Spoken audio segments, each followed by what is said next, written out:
Okay, we're going to start our new topic today, our new SEAL topic, which is changes. And today's lesson, you are going to tell me how it feels to belong to a group.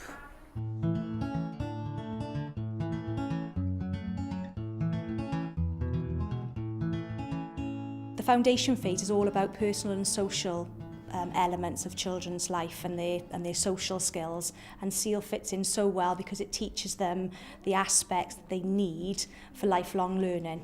Has anyone got a really good idea what could help? Ruby, would you like to share your one, I feel lonely one again? Would it help if sometimes I could come over your house and sleep over?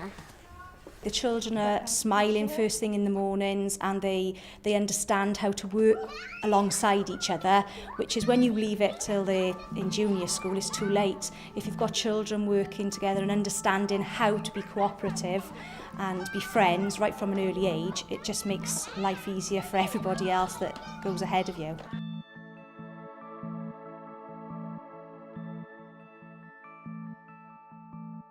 Do you like it here? It's alright, but I'd prefer Lanthanum. You'd rather be back in mainstream school, would you? Yeah. Why? I just want to be like, see all my friends here. Just want to get back and learn properly, see. What did you think of the description?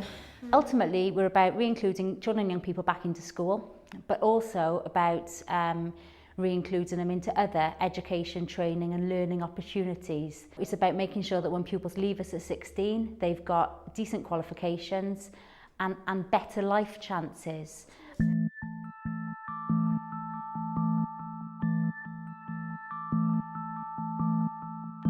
They seem to be having fun up here today, but does this actually serve any purpose, or is it just keeping them busy?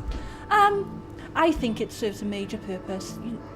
Not everybody can learn sitting at a desk with a pen in their hand. I believe that if you get people out in the community doing community work, or as we were based at Greenmeadow Community Farm today, it helps them to build relationships, it helps them with their team working, their own self-esteem, and it also helps them to learn how to talk to other adults.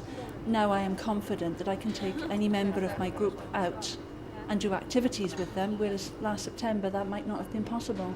I got you salad leaves. Oh, cheers. Just pop them by there for washing the bed.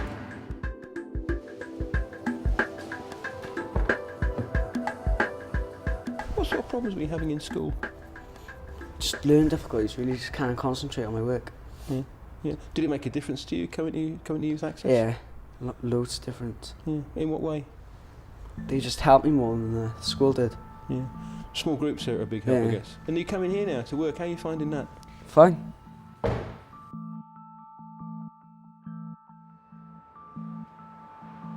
Here in Carmarthenshire, the pilot project is developing another key feature of the work.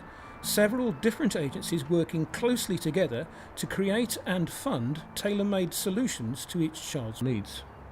Well, for some years now in Carmarthenshire, we've been looking at some of our more complex cases in a multi-agency way. So that's linking, putting education, social care and health together and actually working together towards better outcomes for children. As a project, we have been able, and we've been very fortunate as well, that we've been able to be very creative with some of the support packages that we've been put into place because of the flexibility, really. The other outcome of working in this way is that by trying to put flexible packages of support together around children and young people, we've been able to identify gaps and actually start commissioning services. I can see the logic of saying the local authority will fund the direct payments because... One of the strengths that we've got here is the consistency of senior officer representation. And I think in terms of working together on a multi-agency basis, the relationships that you actually forge when you're working are really essential. Sometimes we do have to have difficult conversations about funding. I mean, I don't feel that it's not a lot of money. I don't want to delay any packages by it, but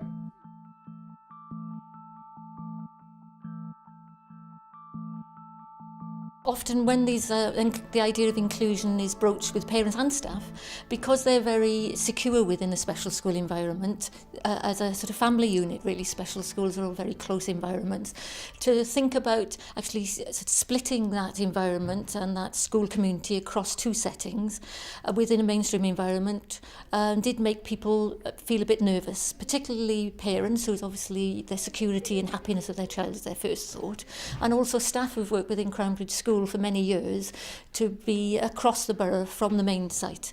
So it was something that we thought about and talked about together before we actually took the step of moving up. When you were told that they were thinking of moving Emily from an exclusive school which catered exclusively for children with learning difficulties to an integrated school, how did you feel? How did you react then? Very anxious.